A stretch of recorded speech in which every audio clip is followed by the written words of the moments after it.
Kumusta? Nandito ako ngayon sa inyong harapan upang magbigay ng ilang katanungan tungkol sa wika. Kasama ko ngayon si Christine Gale. at tatanungan ko siya tungkol sa wika. Ilang wika ba ang iyong natutunan at kayang bigkasin? 5 po. Ano yun? Tagalog, English, Cebuano, Dabawenyo, at Ilocano. Sa paanong paraan nakakatulong ang paggamit ng wika sa iyo?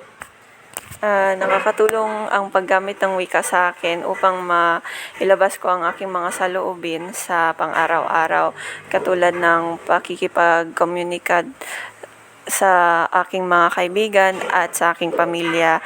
At ito rin ay nakatutulong sa akin upang sila ay maintindihan at maunawaan ang kanilang mga sariling opinyon.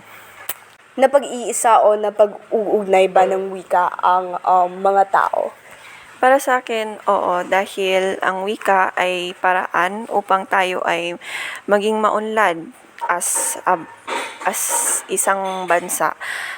Kasi dahil sa wika, tayo ay nakakapaglahad ng ating mga ideya at mga saloobin.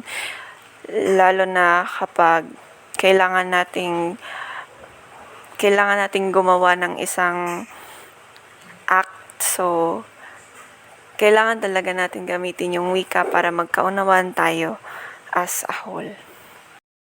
Paano mo naiintindihan ang kahalagahan ng pagpapahalaga sa ating wika?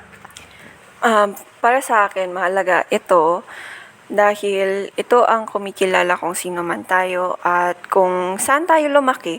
Dahil dito, napapakita kung saan tayo nanggaling at kung ano ang ating kinalikihang wika.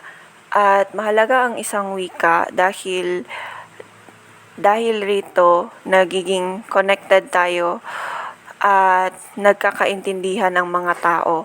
Kung wala ang wika, hindi natin maintindihan ang isa't isa at hindi natin masasabi ang ating mga damdamin at sariling mga opinyon tungkol sa iba't ibang bagay.